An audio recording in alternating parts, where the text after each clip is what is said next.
बिस्मिल्लाहिर्रहमानिर्रहीम। अस्सलाम वालेकुम। कैसे हैं आप सब?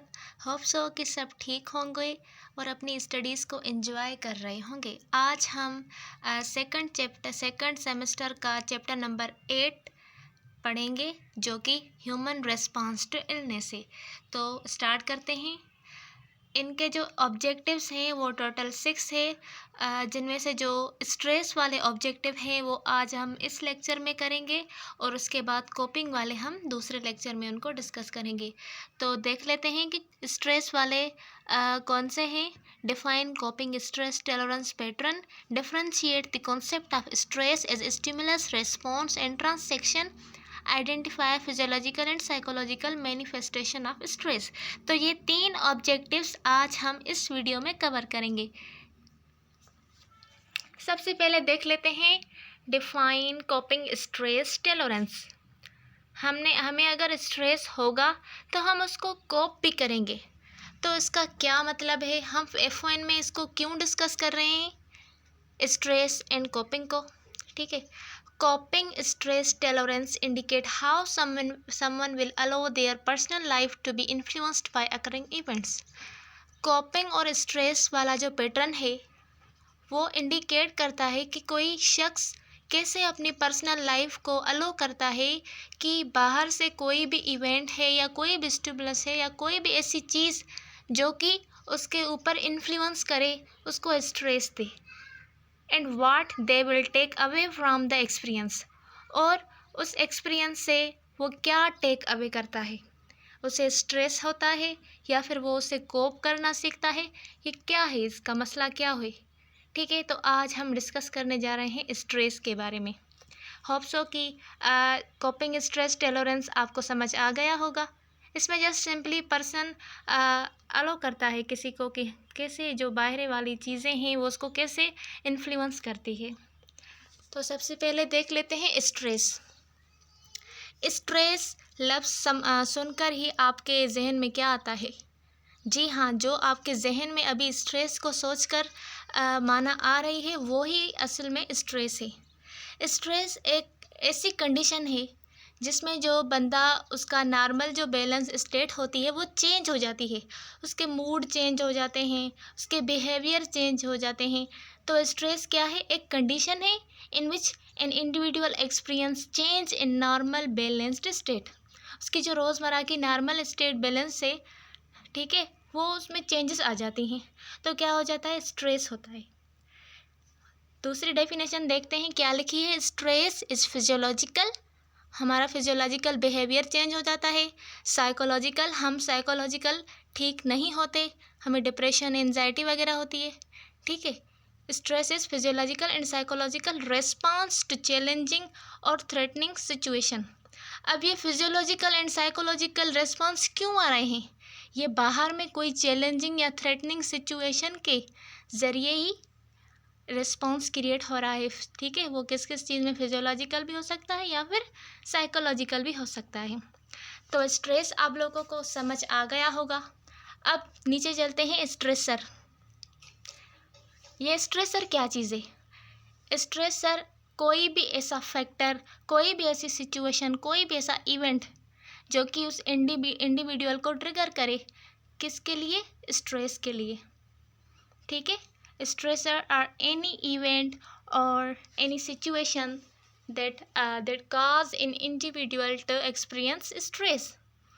It is just definition of stressor. यहाँ देख लेते हैं स्ट्रेसर की माना क्या है। Stressor are factors or situation that can trigger stress in individual. They can vary from person to person, but often include, यहाँ पर क्या लिखा है? सम सिंपली स्ट्रेसर कोई भी फैक्टर होते हैं जो कि उस इंसान की जो है ना उसको ट्रिगर करते हैं कि वो स्ट्रेस के उसके जो वो स्ट्रेस एक्सपीरियंस करे। ठीक है। जैसे कि हमें एलर्जी होती है। एलर्जी हमें किसकी वजह से होती है?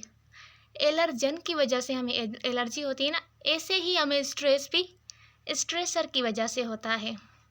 वो कौन कौन सी चीज़ें हो सकती है? सोशल स्ट्रेसर हो सकता है, हमारी लाइफ चेंजेस की वजह, हमारी लाइफ चेंज हो गई है उसकी वजह से हमें स्ट्रेस हो सकता है। फाइनेंशियल स्ट्रेसर हो सकते हैं, वर्क के रिलेटेड स्ट्रेसर हो सकते हैं, रिलेशनशिप में स्ट्रेसर होते हैं। तो ये सारे क्या है, स्ट्रेसर जो कि हमें स्ट्रेस देते हैं।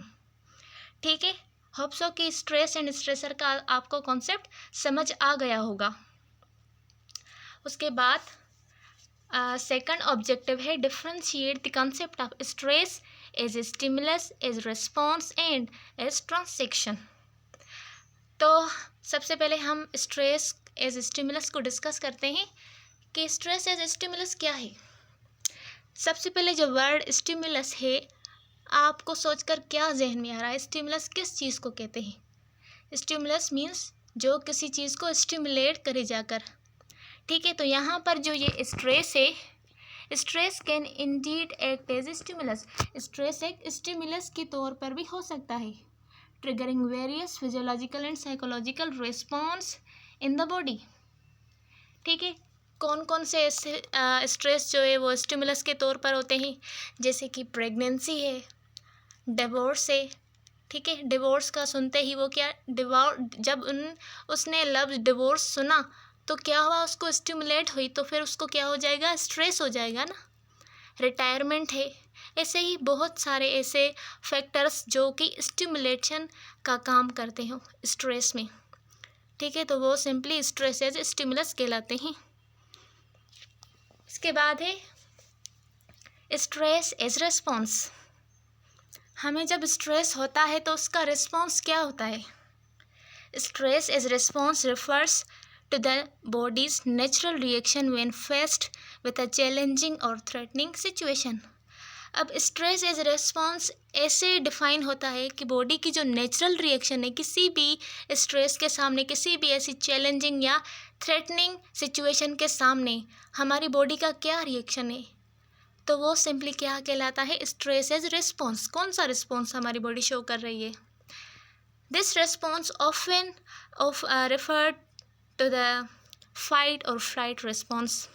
जब कोई बंदा स्ट्रेस में आता है तो वो उसका कौन सा जो है प्रोसेस वो स्टार्ट होता है, फाइट एंड फ्लाइट रिस्पॉन्स, जो कि इन्वॉल्व करता है various physiological and psychological changes में,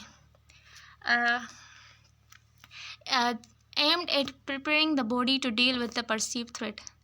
अब ये जो सारे रिस्पॉन्स आ रहे हैं, फिजियोलॉजिकल या साइकोलॉजिकल चेंजेस जो आ रहे हैं, वो बॉडी को किस लिए प्रिपेयर कर रहे हैं, ताकि जो स्ट्रेस आया है उससे डील कर सकें। ठीक है, तो कौन कौन से ऐसे रिस्पॉन्सेस होते हैं जो कि स्ट्रेस की वजह से होता है? किसी को स्ट्रेस की वजह से डाइजेशन नहीं होती, उसकी डाइजेशन रिड्यूस हो जाती है। प्यूपिल जो है वो डायलेटेड हो जाता है स्ट्रेस में। ठीक है, जिसे बोलते हैं ना, डर के मारे आंखें फटी की फटी रह गई, डायलेटेड प्यूपिल्स। उसके बाद दिल का धड़कना तेज़ हो जाना, increase heart rate, release of stress hormone. अब बंदे को स्ट्रेस है तो हार्मोन भी कौन से रिलीज़ होंगे, स्ट्रेस वाले रिलीज़ होंगे। और उसके बाद इंक्रीज्ड रेस्पिरेशन, उसकी रेस्पिरेशन भी इंक्रीज हो जाएगी as a stress as response. ठीक है, उसके बाद है स्ट्रेस एज ट्रांसैक्शन। अब ये ट्रांसैक्शन क्या है?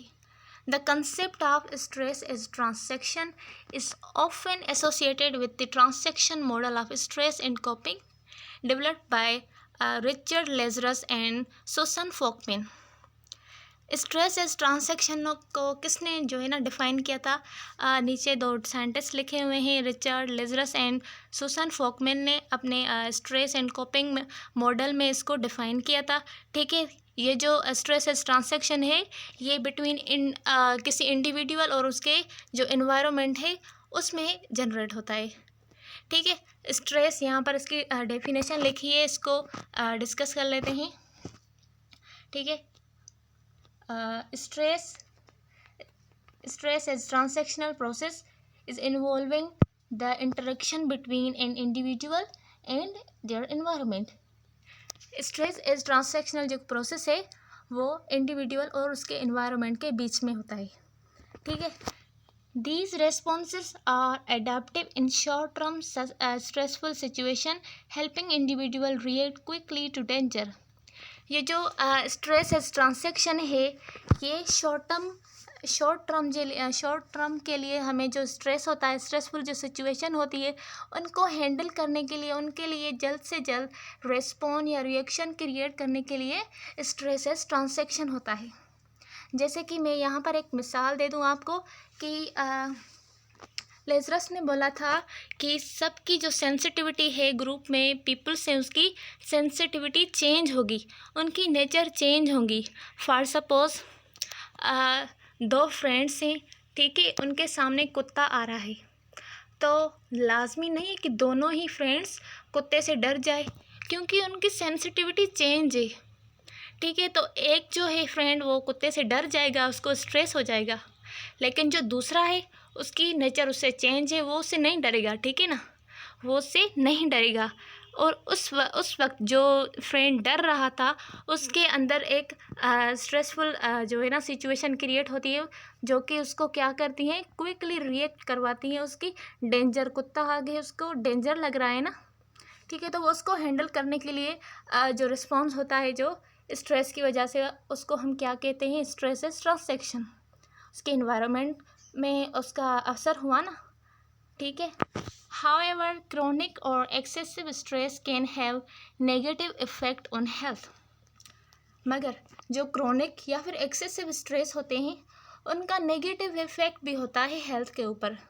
So it's essential to manage stress effectively through relaxation techniques, coping strategies and seeking support when needed.